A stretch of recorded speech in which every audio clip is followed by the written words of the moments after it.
Hey there. I'm excited to announce this to you today. This is what you've been waiting for in your spiritual quest. This is something I've wanted to do for a long time, and I'm finally ready to announce it that it's ready to go. It's the Grief to Growth Community Circle. Now, this is a sanctuary where like-minded souls are united in their journey through grief and towards personal transformation. It's more than just a place. It's a beginning. It's a commitment to growth and understanding. Here you're finding not just a community, but you're entering a circle of trust and depth. You're going to engage with interactive coursework. You'll dive into exclusive podcast episodes and partake in discussions that illuminate the path from mourning to empowerment. This is a realm where every question is honored and every individual's journey is validated. To be part of this exclusive circle, visit us at grieftogrowth.com/community or look for the chat icon at the bottom of every page on the main website. Remember that entry is a privilege because I want to ensure that every member is as dedicated and genuine as you are. You must apply to join, but the journey within is worth every step. So go ahead and join us today. Check it out, grieftogrowth.com/community, and I look forward to seeing you there. Hi there. Welcome to the Grief to Growth podcast. Your host is Brian Smith, spiritual seeker, grief survivor, and life coach. Brian believes that the worst tragedies of life provide the greatest opportunity for growth. Brian says he was planted, not buried, and he's here to help you grow where you've been planted. In each episode, Brian and his guests will share what has helped them to survive and thrive. His sincere hope is that this episode helps you today. And now, a brief word from our sponsor. When I decided I was going to do a podcast, I knew there were more moving parts than most people expect. How do you record a podcast? Where do you host it? How much will it cost? Do I need special software? How do I distribute it? All these questions were in my mind. I was all set to go with another podcast hosting company. Then I heard about Anchor. I believe that Anchor is the easiest way to make a podcast. Anchor gives you everything you need in one place. You can use it right from your phone or from your computer. Anchor is not only free, you can even make money from your podcast with no minimum listenership. Anchor's creation tools allow you to record and edit your podcast so it sounds great. They'll even distribute your podcast for you so it can be heard everywhere: Spotify, Apple Podcasts, Google Podcasts, and many more.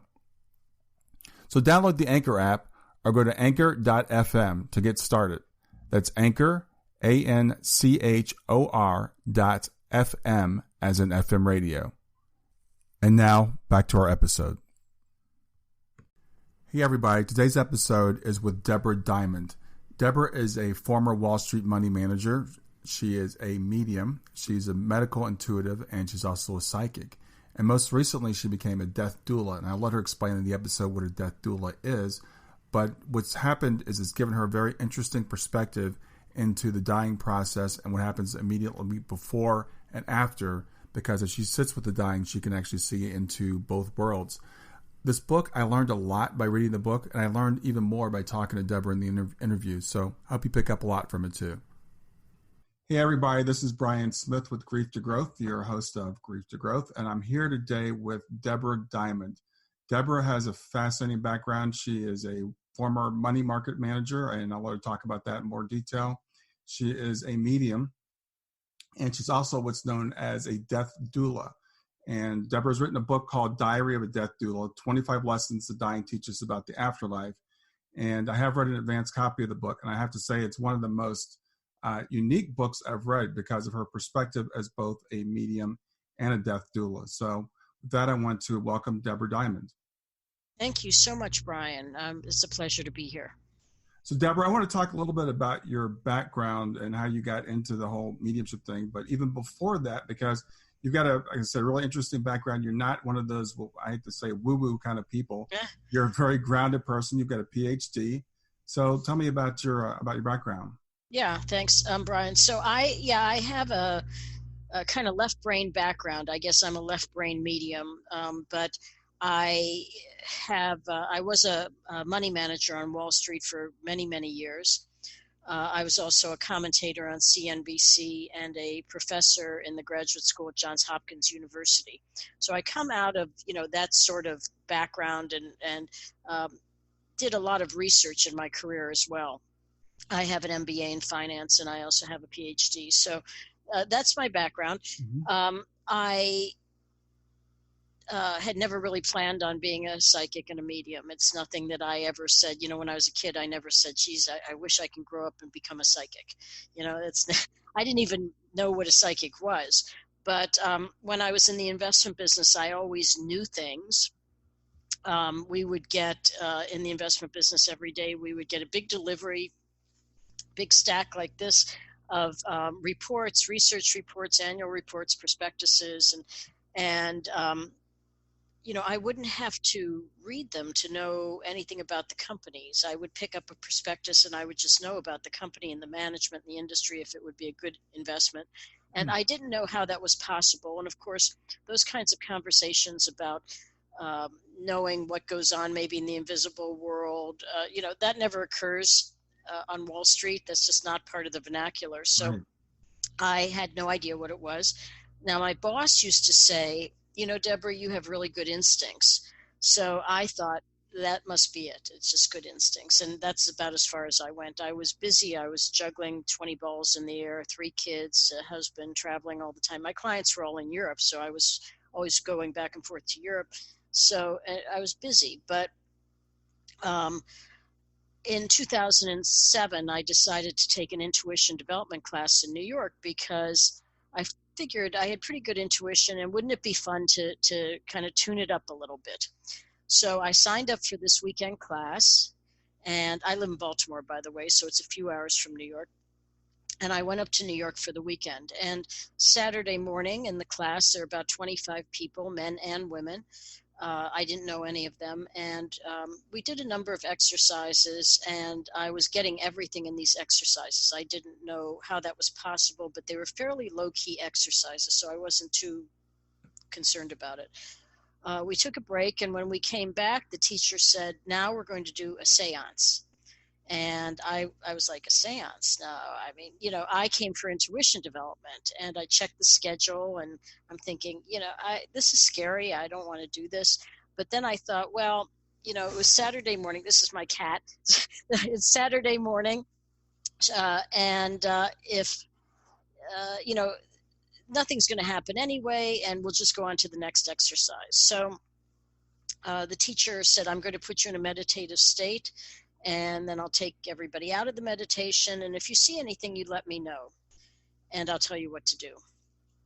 And I thought, well, that doesn't pertain to me. So, we meditated. She brought us out of the meditation.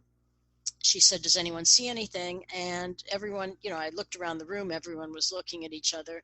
And I raised my hand, and she said, yes, Debra, what do you see? And I said, I see about 50 people. These were people who had passed. I was seeing relatives of mine who had passed. I was seeing loved ones of the other people in the class who had passed. And then random people, including a couple of 42nd Street showgirls just kind of prancing through the room, who the teacher saw as well. So anyway, the teacher said, if you see someone in the corner of the room, chances are they go with someone sitting in that corner. And I said, well, I do see someone in the corner. And the teacher asked me to describe that person. And I said he had black hair, part in the middle, handlebar mustache, big white teeth. And as I described him, the woman sitting in that corner began to sob. And she said, I know who that is. That's my fiance. He died 2 years ago. And she asked if I could identify him. She showed me a picture on her cell phone during the break. So I said, yes, because it's like saying, can I identify Brian? Yeah, I'm looking right at you. Yeah. Sure, I could identify you. So during the break, she came over and she flipped through pictures on her cell phone, and I said, there, that's him. And she said, yes, that's my fiance. He looked exactly like I saw him. And so she said, she had wanted to hear from him for 2 years. She thought he would come in somehow and she would have contact with him, and she had not had any contact with him. So she was very grateful to me for what had happened. Now, remember, I come from Wall Street. So, this was all new to me. She gave me a big hug, and she thanked me. And there are no hugs on Wall Street, no thank yous either. So I was really overwhelmed by everything that had happened. But I did understand that I had done something profound for somebody, something meaningful for somebody. And that really registered. So we spent the rest of the weekend in the class. We did do another seance. I did have contact with more people in that seance, and I was very overwhelmed and didn't understand really what was happening. But I drove home Sunday night to Baltimore, and people were coming up to me in the class and saying, "You must have been doing this for a long time." And I said, "I've never done this before." So I hadn't done it before. I didn't know, But anyway, I drove home Sunday night. I called my youngest son when I drove home. I called him to kind of get his take on it, because he is very logical. He scores really high in logic tests. He's a second-year MBA student at Duke right now, so that gives you sort of, very left brain. Yeah. So I called him and I told him what happened, and he said he listened.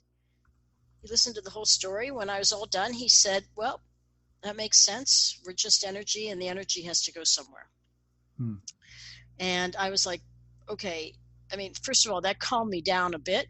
And secondly, it gave me a template to understand and to look at, what had happened. He also didn't invalidate it. He didn't say, "Oh, that didn't happen." Right. So that was good. And I've used that understanding that we are energy and everything is energy. That's kind of infused my work since then. Okay. Because it's a cross between science and spirituality, and everything is energy. And I found, in my work as a medium and as a death doula, our essence doesn't die. We continue. And, our physical body may die, but we continue. Our essence, our energy continues. And the first demonstration of that was when I was in that class in New York. And since then, I've been involved thousands and thousands of times with people, doing work as a medium or in my work as a death doula, where I've, seen this. Yeah. So, look, I come from a very left brain background. I'm, not your typical, as you said, woo-woo kind of medium or psychic. Right. But I feel like somebody wants me to do this work. For some reason I'm doing this work, and maybe it's because I have this background I also have, I have a background in research. So it's the work is satisfying, and I'm glad that I can help people. Yeah. I never really felt that way on Wall Street. So it's just to have people tell me that I changed their lives or I did something so important for them that's pretty special. And so I'm happy that I can do that. So how did you transition from Wall Street to becoming a professional medium? Yeah, so it wasn't easy. And, people who've gone through spiritually transformative experiences or near-death experiences will tell you that their lives are pretty much flipped upside down. Mm-hmm. And some of them go kicking and screaming, and, and then there are others who are more welcoming, and then there are those who are in between. This was not my idea. I mean, when this happened to me, I was very much, no, thank you. My life is set. This is not really what I have in mind. Right. After what happened to me in that class, I came back to Baltimore. I didn't tell anybody what happened because people don't talk about these experiences. That summer, I decided to go to Taos, New Mexico for a couple months to paint, because I'm also an artist. And I rented a place for 2 months with the idea that I was going out there to paint. And when the 2 months were up, my lease was up, I said, well, I'm not going back to Baltimore. I didn't know why. I just knew I wasn't going back. So I rented another place, and I ended up staying for a number of years. And that's where I unpacked everything that happened. But I did it in a way that I didn't even know I was doing it, because this kind of work is normalized, in a place like Taos or, any high vibration environment. It's normalized. If somebody asks you in Taos, what do you do? And you say, I'm a psychic. They say, oh, me too. Yeah. So, you don't even think about it. Mm-hmm. And this is where I relaxed and started to do the work, and I started training, and I started eventually doing readings and teaching workshops. So that's what happened. It took a number of years. Yeah. And it wasn't what I had in mind. I mean, I spent a lot of years training for my chosen profession, which was a money manager. Yeah. And one of those pyramid things, and it's hard to get to the top of the pyramid, but I was there. So, the idea that I would step off of that and go be a psychic, I think a lot of people thought I lost my marbles. I'm sure you got that. Yeah. Yeah. So on a daily basis now, you're practicing mediumship as a profession. Is that correct? Well, I'm a psychic and a medium. Okay. I don't know so not everybody is familiar with the difference. Yeah, let's talk about the differences, because not everybody knows. Yeah. So psychics are able to retrieve information about things that affect all of us in life on Earth. So in other words, family, career, health, money, relationships, these sorts of things that face all of us in life. Mm-hmm. Mediums are able to connect with those who've passed over. Mm-hmm. So mediums have to go higher to make that connection. I mean, think of us as like a radio tower and a TV tower, where we have to reach higher to get that signal for someone who's passed over.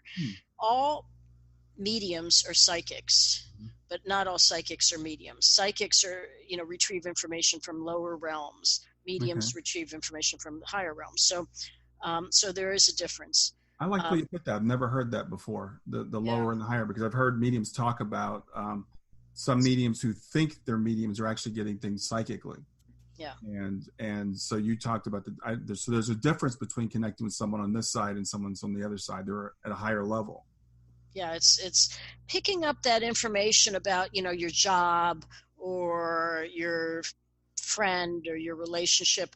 That's kind of earth-based information, but people who've passed over are in another dimension, and getting that information, making that connection requires a higher vibration. You have to go to a different place. Interesting. And so it's a higher connection than psychic information. I mean, psychic ability is nothing but a amped up form of intuition. Mm-hmm. So anyway, I do both psychic and mediumship, and I also do medical intuition. As a matter of fact, I was in an expo over the weekend, and somebody was asking me. Somebody stopped by and asked what I do, and I explained psychic, mediumship, medical intuition. She said, "What do you mean by medical intuition?" And I said, "Well, for instance," and I reached out and I touched her back. I said, I see things, that are going on with your physical body. Like what is it right here with your back? I see something. And she said, "How did you know to touch me on that exact spot?" That's where I have a problem. And I said, "Because I see things, that I'm able to do that." So I do medical intuition as well. So this all came after you opened up in that workshop, but obviously it was a lot of work too. You were out in Taos and you spent several years developing the ability. Yeah, and I trained. So, people think because they watch television shows about psychics and mediums and movies that, oh, geez, they must just sit there and then, all this stuff just appears to them naturally and they know everything. Well, it's sort of like, do you play a musical instrument? I have, yes. Okay, so if I gave you some sheet music and said, go off and play this, and you'd never had a lesson, you probably wouldn't be able to do that. Right. But if I said, here's some music, go practice, you'd come back and you'd be able to do it. This is like learning a foreign language. You have to practice. You might have the ability, but you still have to practice. Mm-hmm. Mm-hmm. I know I got an email from someone the other day saying she said, "I'm now doing mediumship and I'm having a terrible time. I don't physically feel well and I'm having all these reactions." And my question was, what kind of training have you done? Because I think a lot of people are opening up and they just assume, well, I'm open, so now I can just go do this. But you have to, I think there's some training that has to take place so that you know how to protect yourself and you know how to work with the energy. Wow. So that's what I did. I trained at many places, including the Arthur Findlay College in the UK, and you've probably met some mediums who've trained at Arthur Findlay. It's a very intense place. People come from all over the world to train there, and they have some slogans like Tearful Tuesday and Weepy Wednesday, because by the time you get to that part of the program, everybody's just in tears all the time. But it's you have to learn how to, as I said, to work with the energy. So that's what I did, and it was a process. Yeah, for sure. So went from Wall Street to mediumship, medical intuitive, psychic, and then you became a death doula. And that's another term I think that people are not going to be familiar with. I think people have heard of birth doulas, but tell me what a death doula is. Yeah, you're correct. So birth doulas, midwives usher life in, and death doulas usher life out of the world. So, doulas bookend life, life coming in and life leaving. Mm-hmm. Death doulas it's a fairly new term. Not everybody is familiar with it. There's probably only a few thousand in the world right now. We don't know for sure how many there are, but the idea is gaining a lot of attention. And I feel like a lot of people, when they hear about it, say, maybe this is something I can do. So there are training programs where people are training to be doulas. And doulas can do anything from help with wills, help with funeral arrangements, assist the families, to sitting bedside with somebody at hospice or in the hospital. Or in my case, I sit with the actively dying at hospice. And actively dying means people who are 24 to 48 hours from death. Now, doctors don't always get it right. So, sometimes they say 48 hours and the person could still be there a month later. But in general, these patients are non-responsive.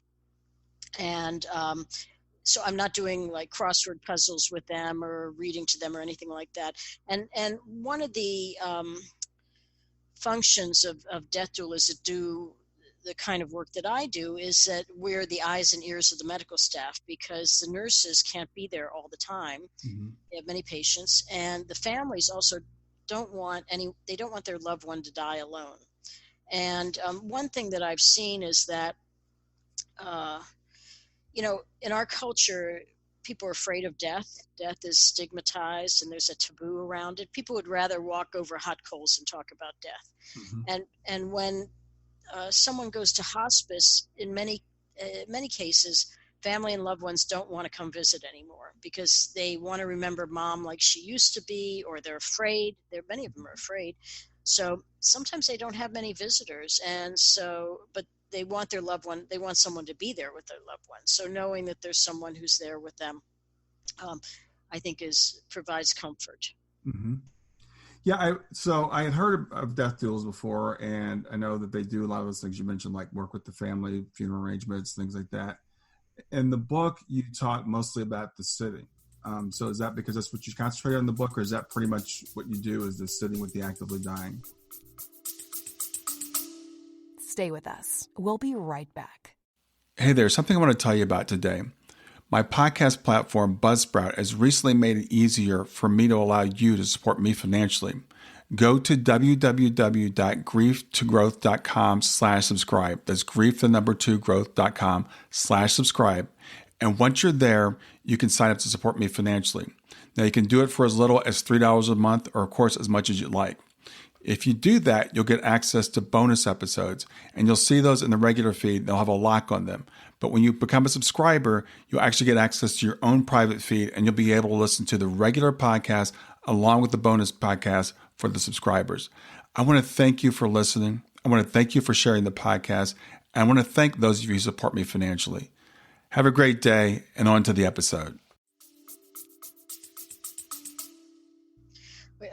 I missed a little bit of what you said. In the book, I talk mostly about sitting with the actively dying, not the other helping make funeral arrangements. Right. Is that because that's what you're doing in particular? Yes, that's what I do. So yeah, there are other doulas who are much more involved from sort of a social work aspect. There's an organization called INELDA, the International Organization of End of Life Death Doulas, and that organization was founded by a social worker. So the doulas who are being trained in that organization are doing legacy projects or working with the families. But the training that I did for hospice was initially I trained to be just to be a volunteer working with the dying. But then I took extra coursework to be a death doula that would sit with the actively dying, and it's compartmentalized. It's a different, it's really a different job, different function. So that's my work, just sitting with them when they're actively dying. And If I notice that there's any change, with the patient, I would inform the medical staff. The family members and loved ones who come by want to know if everything's okay. So, part of the job is letting them know that everything is proceeding as it should. Because, many people have never been around anyone who's dying. Right. Ever. In our culture, it's not like it was 100 years ago or 150 years ago when people died at home surrounded by their loved ones. I mean, today people are spread all over the place and your loved ones may not be nearby. Yeah, exactly. Yeah. Well, I interviewed Barbara Carnes a few weeks ago, and she's a hospice nurse and been hospice nurse since almost kind of first came to this country. So it was really interesting talking to her. And she mentioned the death doulas and I guess the increased role because the hospice nurses are becoming overworked, like a lot of people in the medical profession. So she was saying that death doulas play a very important role in, assisting with those things, like you said, kind of being the eyes and the ears and having the time to really sit with the family and with the person that's crossing over. Mm-hmm. Yeah. So this brings us to our really excited to go is talking about your book, which is Diary of a Death Doula, 25 Lessons a Dying Teach Us About the Afterlife. So we've established what a doula is. But the thing is about this book that I found, well, first of all, it's just a great book. You're a very good author. But the perspective that you bring as a medium, because in this book I'm seeing what I've been called shared crossing experiences, where every once in a while when someone's crossing, a loved one might be fortunate enough to kind of get a glimpse across the veil and see what's going on. And it sounds like for you, this is a pretty common occurrence. You're like actually navigating both worlds at the same time. So you're describing in the book what's happening with the person's body that's there, but also what's happening with their spirit as they're making that crossing. And I thought that for someone that's looking at the body and saying, what happened to my loved one? Where did they go? Why they don't look like themselves? They're breathing weird, are they in discomfort? The perspective you're able to bring was just tremendously comforting. Thank you. Well, in our culture, we have a very material culture. So we define things materially. When we look at a physical body and the physical body doesn't look so good, to us, that's death, right? That signifies death.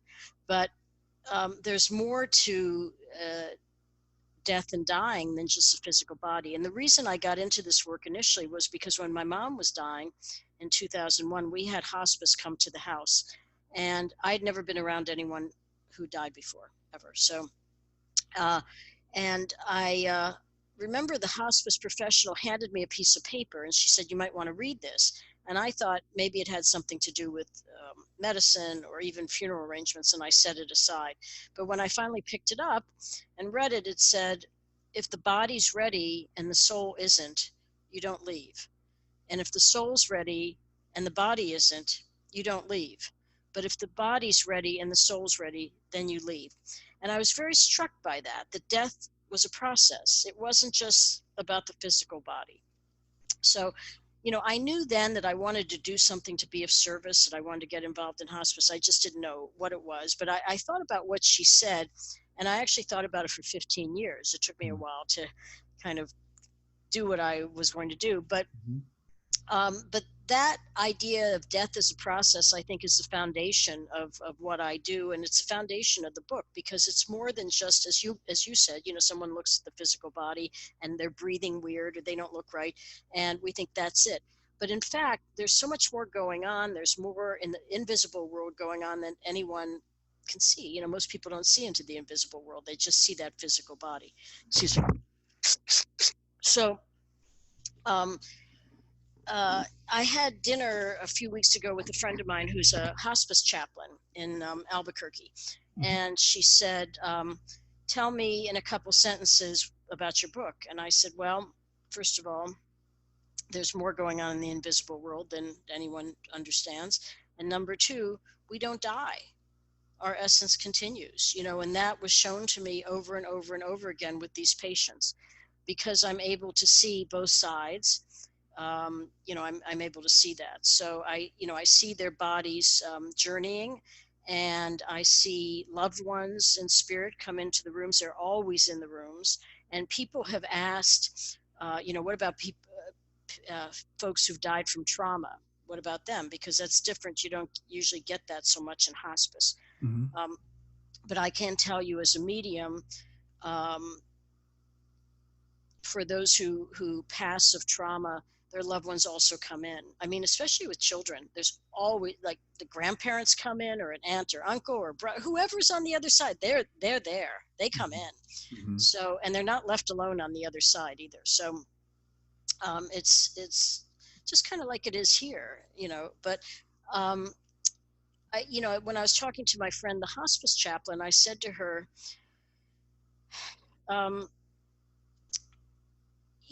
people who have NDEs or STEs, they have these experiences and they come back with their energy altered, with their consciousness altered. They come back with more consciousness, So let's just say, for example, and I'm completely making this up, but let's say you're 98% physical body and 2% consciousness. Then you have one of these experiences, an NDE or an STE. You come back now you're maybe 95% physical body and 5% consciousness. You've got more consciousness. It's been altered. Your energy's been altered. Well, the same thing happens at end of life. We're still 95% or 98% physical body, but as we go through the end of life process, we journey to higher dimensions. And when we come back from those journeys, we're a little bit different. We come back with a little more higher consciousness. And until we finally pass, at which point there's not as much physical, there's like no physical body left, but our consciousness has bloomed. We're 110% or 1,010% consciousness. When I said this to my friend, the hospice chaplain, she said, that makes sense, because she said, I talk to these patients all the time and they journey. She says, every time I talk to them, after they have one of these journeys, they're a little bit different. Mm-hmm. Yeah. So that shift is going on, Yeah. Yeah. So and I think that's an important point, because I think we think of, and I want to go back a little bit, because at the beginning of the book, you talk about the history of death, and you talk about science, you talk about religion, and how our perspectives on death can change. And I think now we've got a very scientific perspective that when the brain stops, or the heart stops, or the brain and the heart stop, that's the moment that you cross. But one of the things that's fascinating about your book is we find out it's not that. It's a process that can go on for days or even weeks, where people are back and forth. And what we assume are hallucinations, when they say, I just saw Joe, or, I'm packing my bags, or things like that, these are things that are actually happening, and you can see into that realm. Stay with us. We'll be right back. Hi there, I'm really excited to tell you about my latest ebook. It's 4 lessons that you can learn from the near-death experience without going through all the trouble of dying to learn them. I've been studying NDEs for several years now. I am completely convinced that not only are they 100% real, but that there's some very universal wisdom that we can get from the near-death experience. And I've distilled that down in this book into 4 short lessons. And I've also given you all the reasons why I believe that NDEs are absolutely real. So go to www.grieftogrowth.com/NDE lessons to pick it up for free. www.grieftogrowth.com/NDE lessons. I hope you enjoy it. Yeah, it's so true. The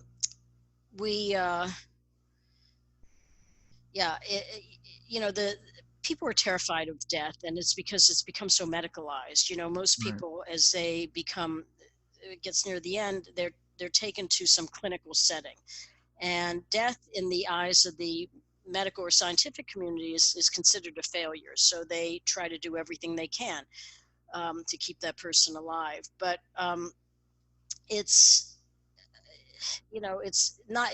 Death wasn't always treated that way. If you go back to ancient cultures, the way we treat death today is really an anomaly compared to how they did in ancient cultures. If you go back, I don't care if you go to Mesopotamia, if you go to ancient Egypt, if you go to the Yucatan, to the Maya culture, any of these cultures, and it's interesting because they all were at different points in time all around the world, and they didn't have texting or cell phones to talk to each other, but yet they were doing the same things. the dead were part of their lives. They considered them living. In fact, in the Inca culture, they strapped them to a chair and they carried them around with them, and they took them to parties, and they would consult them, what should we do about this or that? And in the Mayan culture and in ancient Egypt, they buried them under the living room floors, and they had pictures and death masks in the living room of their loved one. They were still with them. They Right. they were treated as if they were just still here. We don't do that anymore. As soon as someone gets sick, they put them away into hospital or hospice. We don't see them again. But I'm hoping that this book, Diary of a Death Doula, will get the conversation started in terms of how we view death. And there is a movement now, a death positive movement, and death cafes. I don't know if they have them where you are, but there's there's quite a few of them around where I am, and it's to get people talking about death. And there's no judgment involved. People have different ideas and feelings about it, but it's just to get the conversation started. Well, one of the things I've learned as I've studied the whole history of this is that this materialistic atheism, I'll call it, and with the emphasis on materialistic, is a recent phenomenon. I mean, it's the last couple hundred years. Mm-hmm. All of mankind up to this point, as you said, have kind of viewed death as a passage. And we've said, okay, if I'm just my body, if I'm an accident of nature, I started to exist the moment I took that first breath. I ceased to exist the moment I take that last breath. That's where all the fear comes from. And in our culture, we think that's the way it's always been. I mean, or we're so advanced, we've finally figured this out. But what I find also interesting is science is starting to come back around with things like quantum physics and quantum mechanics. And, some of the researchers are coming up and saying, this universe isn't as mechanistic as we think it is. And there's a lot more going on than we know. And we still haven't solved what they call the hard problem of consciousness, which is, why are we conscious at all if we're just material? So I think your book will go a long way towards helping people to see a different perspective and understand about what death really is, and it's not the ultimate failure. Yeah, I think you're I agree with you. And we do live in a very materialistic, everybody defines things by their senses, what we can feel and touch and see and all that. But there is so much more that goes on. And I think because of some of the changes we're seeing now in science and even like in the space exploration program, where they're saying, oh, wait a second, there seems to be more going on there than we thought. We're not sure what it is, but it's something else.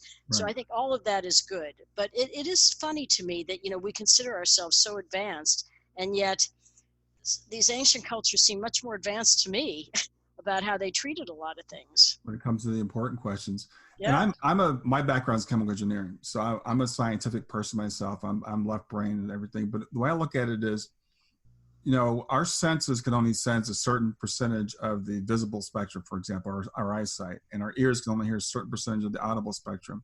We don't know what the world would even look like if we were able to open that up. I mean, we literally don't know what it would look like. So I look at someone like yourself and I say, you've just developed a sense that the rest of us haven't developed to that level. And you're able to peer behind or peer across that veil and see what's going on. It's not woo-woo. And I was talking to someone earlier today and I used the word spiritual, my approach. And I said, I don't like even really using that word because that makes it sound like it's religious. And it's not. What we call it, we don't understand yet, we're calling spiritual. Mm-hmm. Mm-hmm. Yeah, it's a good point. And, I'm able to see more than some people, but look, let's be real here. Mediums and psychics, we still are bound by, we have earthly bodies, and there's only, I could see more than some people, but I'm not Superwoman, and I don't have access to everything. Right. What I do is natural to me, which is a funny thing because I guess you can get used to anything. But, it's natural to me now. But, and there are so many people who are awakening now. There's a big shift going on right now, and it seems to be affecting all of mankind. So there are more and more people who are able to do what I do. They're just opening up. Their consciousness is opening up. And that's a good thing, I think. Yeah, I think so. So you have 25 lessons in the book. I know we can't go through all of it. Could you pick like maybe one or two of your favorites and kind of tell us, what things we can learn from the book? Yeah. So Well, I mean, my favorite is one of the first lessons, and I've already mentioned that death is a process involving body and soul. It's not just your body. It's not and when I think of that, I think of people walking into the room of a hospice patient who is lying there unresponsive, and they back out of the room. The visitor backs out of the room. They're just terrified. But what could be going on there with that patient is they could be visiting Uncle Joe and having a wonderful time. So but the visitor doesn't see that. But it is a process, and two things have to take place. And we are more than our physical bodies. We are our consciousness and our physical bodies. So it's important to keep that in mind. And some of your listeners may agree with me, and some of them don't. I'm not trying to convert anybody. Right. I'm just putting this in my perspective out there. Mm-hmm. So I think that's important. I think it's also important to understand that that we journey at end of life as we transition, and it's so fascinating. And you alluded to this earlier. Our journeying is very customized to each of us and to our consciousness. How does our consciousness know how to produce these journeys that are so unique to each of us? It's sort of like in the NDE world, if you expect to see Buddha, you're going to see Buddha. If you expect to see Jesus, you're going to get Jesus. Well, the same thing happens at end of life. When you're traveling at end of life, your journey is very much customized to your memories and to what's important to you. Mm-hmm. And so you're not getting somebody else's memories. You're getting only what's important to you. How does that happen? I don't have the slightest idea. But I can tell you that it happens, and I know it because I've sat with people at end of life and seen the journeys that they've taken, and I don't know a whole lot about these patients, but sometimes I'll read their obituaries, and when I read the obituaries, it's like, oh wow, they talked. I saw this in their journey, and here it is, in the obituary. This is what they did for a living. So. It's a very customized approach, and so I think that's another lesson.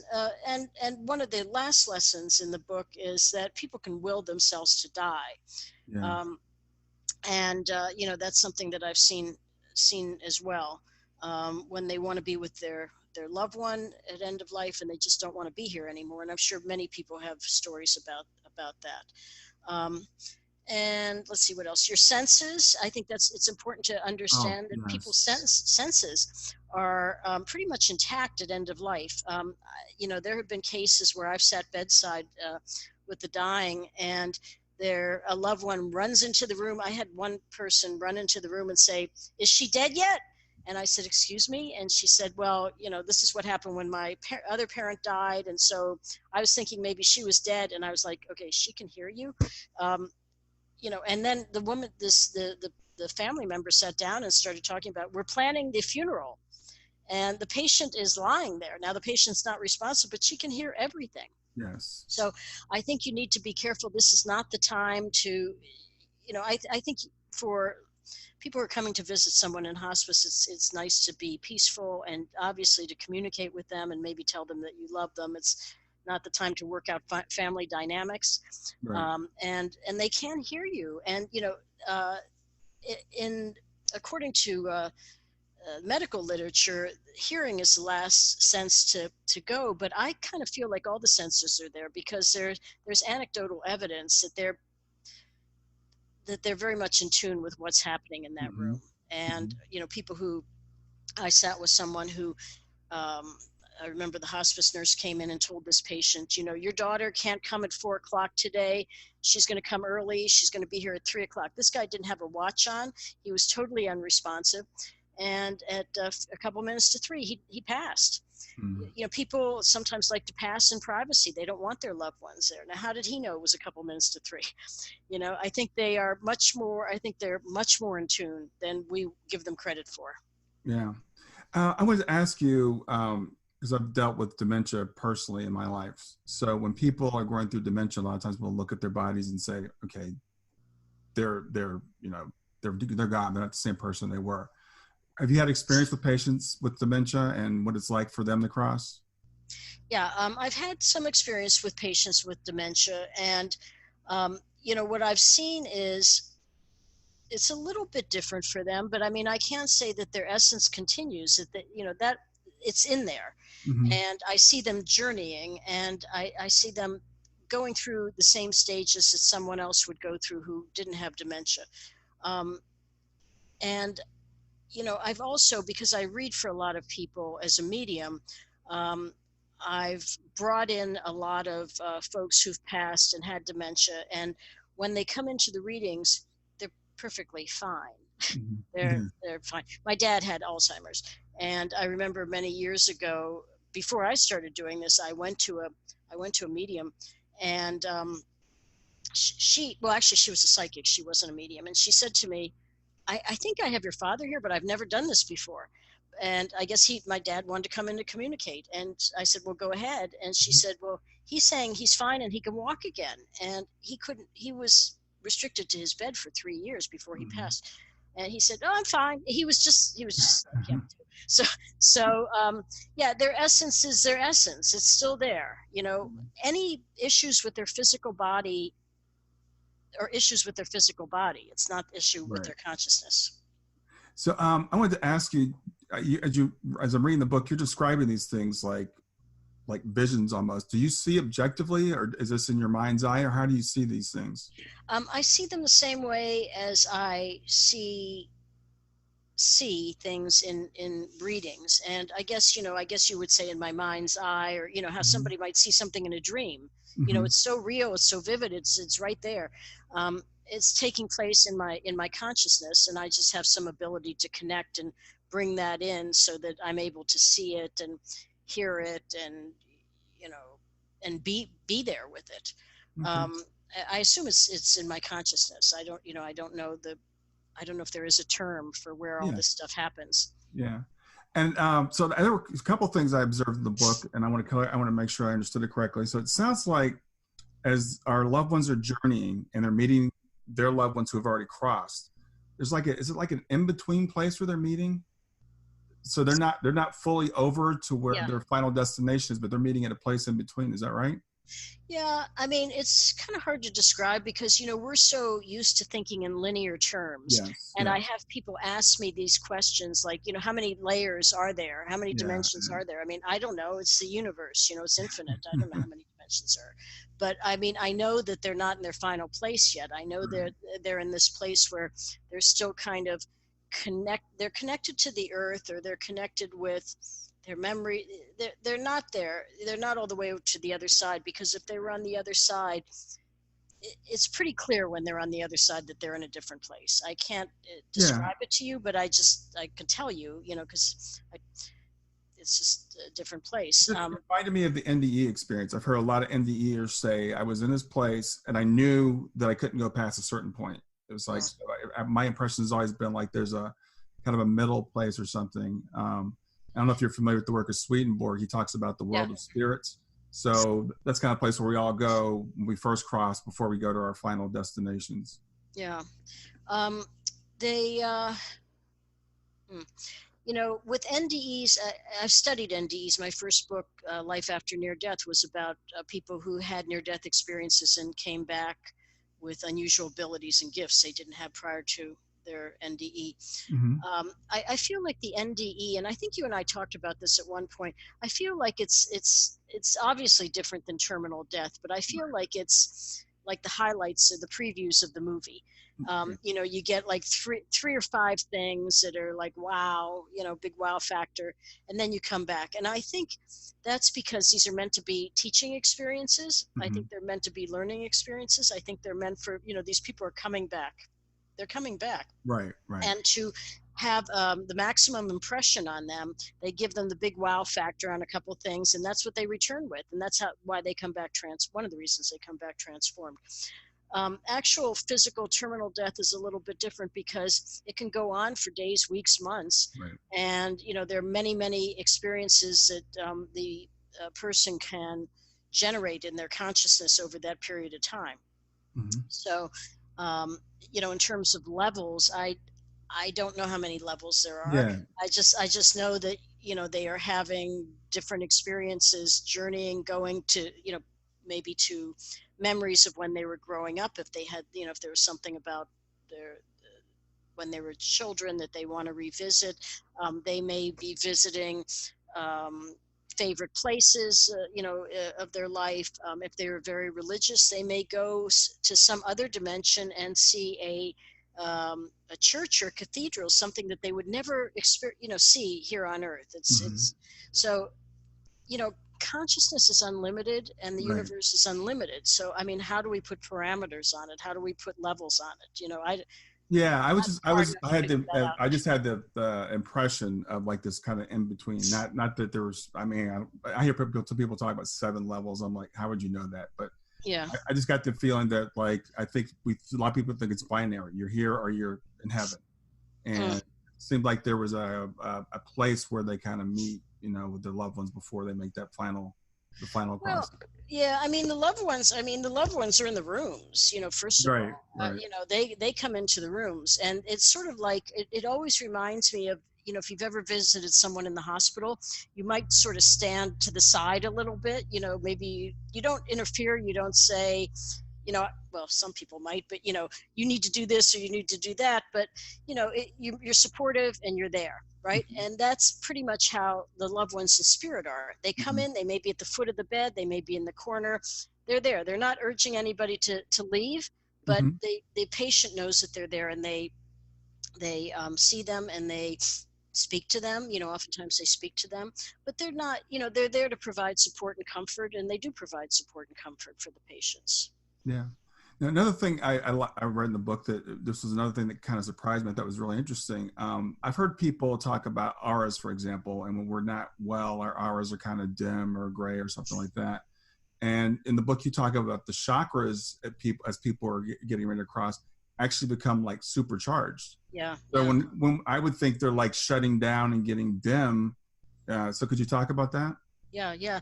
Well, I mean, it was something that I had, didn't expect. I hadn't ever really thought about, but it was something that I witnessed. I see chakras and auras, and I mean, when I'm doing readings, I see them, and and I see them also when I'm sitting bedside. And the metaphysical chakras, which are your upper chakras, your heart chakra, your throat chakra, your third eye chakra, and your crown chakra, those are our metaphysical chakras, and they undergo a transformation at end of life. They bloom, they blossom, and it makes sense that they would, because those all represent our consciousness. They represent the metaphysical side. So, there are energetic centers, but they are our metaphysical energetic centers. So our consciousness is just like blossoming at end of life, and those energetic centers reflect that. So I don't know if it's anything that's ever been studied, but to me, it sort of intuitively makes sense that that would happen. Yeah, it did when I read it, but like I said, it kind of surprised me because, again, I heard about auras, and like I said, people, they read your aura and it's like your aura is kind of dim because you're sick or you're depressed or whatever. So I thought that was really interesting and encouraging, that as we approach death, as our bodies are looking, shutting down, and people might walk in the room and say, they're looking terrible. Our spirits are actually, our consciousness is actually raising. Well, they might look terrible physically, but now auras are different than chakras, right. And I see auras also.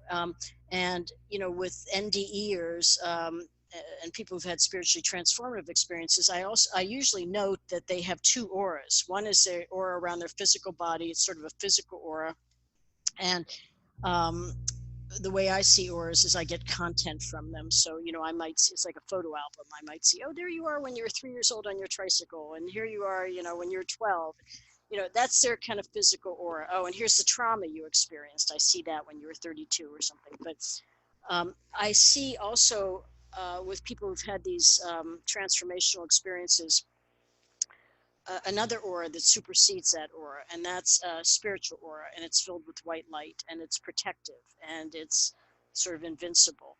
So, I think there's more to auras than what we might first think of. I think, there's more going on. I see, when I do these expos, I see people have these booths where you can have a picture of your aura. Have you ever seen those? Yeah. I've seen that. Yeah, which I don't understand at all, because they just, you get this picture and it's like purple or yellow. Like, I don't know what that means. But I think the takeaway, at end of life is that our consciousness is expanding, and there are different ways that can manifest, through our chakras, through our journeying, through, the blossoming of our consciousness, those sorts of things. Yeah. So we've talked a lot about, the dying process, and hopefully we've opened up some people's eyes to how it might be different than they thought. And I do want to encourage people. I do highly recommend the book. And just to get a reminder, it's Diary of a Death Doula, 25 Lessons the Dying Teach Us About the Afterlife. Do you have anything you'd like to leave us with in terms of what we should be doing as we're going through the process ourselves, or as we have a loved one going through the process? I think, talking about death, I don't think you want to wait to open up the conversation. I think it's, helpful for everyone to have some conversations about end of life and death. I found in hospice that, many patients have never had the conversations. They sort of expressed that they wanted to die at home, but they were afraid to bring up the conversation, or their loved ones were afraid. So those conversations never happened. I think anything we could do in terms of education, in terms of conversation, I think all of that is good. I think it's good to have your wishes known, to bring it up with your families if you can, and to understand. I mean, the bottom line, I think, is to understand that we are more than our physical bodies, and perhaps that will make people feel a little bit more comfortable about what's going on. Yeah. I mean, I guess that's what I would leave you with. And I want to just say, in terms of the book is coming out, it's October now, so it's coming out in October. It should be out in a few weeks. Mm-hmm. It's available for pre-order on Amazon and barnesandnoble.com and IndieBound. But what we're going to do is, for those of you who read the book, if you write a review on Amazon and send me a screenshot of the review, we're going to do a book club with the author online.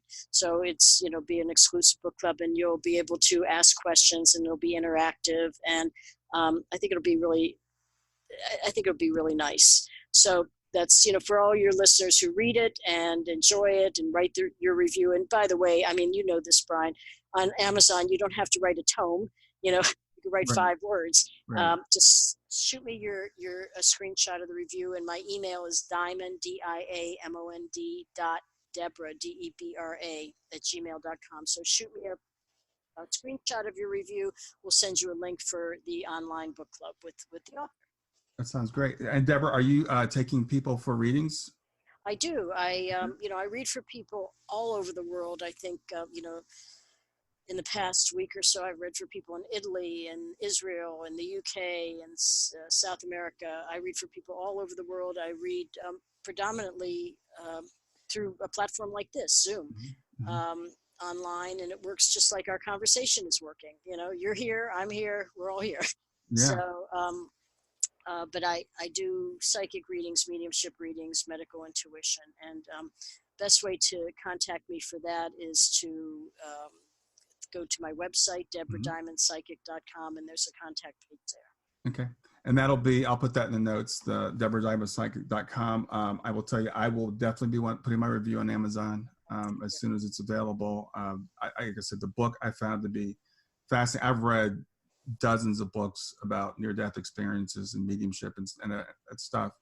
But I think the perspectives that you brought to me, I learned a lot from reading the book. And it's been really fascinating talking with you. Well, thank you. And, I want to say that, the work that I do as a medium and a psychic is important to me because, and I'm going to use an investment term, I want to move the ball down the field. Mm-hmm. I want to move the ball down the playing field. And so that's why, I do this research. I'm trying to open up some conversations. I'm trying to get that ball moved down the field. And maybe even if it's only incremental, it'll still help. So that's, that really explains, why I'm coming at it the way I do.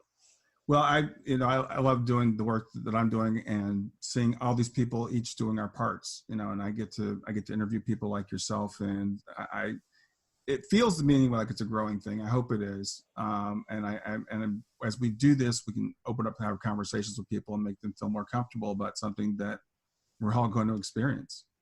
Yeah, well, I think the work that you're doing is wonderful. You have a great skill, and your communication skills are terrific, and your understanding of all this and the questions you ask, they're all wonderful. So you're putting together your background as well and who you are to do the same thing, from your end. So, I mean, hopefully, we'll all work together to, bring more knowledge and understanding of all this. All right. Well, thanks. You have a great afternoon. Yeah, my pleasure. Thank you. Talk to you soon. Okay. This has been another episode of Grief to Growth, and this is your host, Brian Smith. Thanks for listening. I hope you enjoyed it. I am a life coach and grief partner. You can reach me at www.grieftogrowth.com. That's www.grief2growth.com. And if you'd like, you can book a free half-hour consultation. The other thing I'd like to ask for is your support for the podcast. If you could go to iTunes and leave a review, that would be wonderful. And if you'd like to support me financially, you can support me for as little as 99 cents per month. And you can find the link to do that in every episode. I hope you have a great day.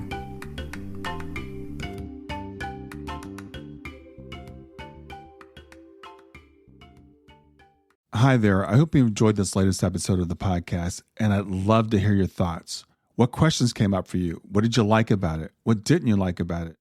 I invite you to visit us at grieftogrowth.circle.so. That's growth2growth.circle.so to continue the conversation with me and with other listeners. It's a space to sound off, to share reactions, and to go deeper into the topics from the show. I look forward to chatting more, and I hope to see you there.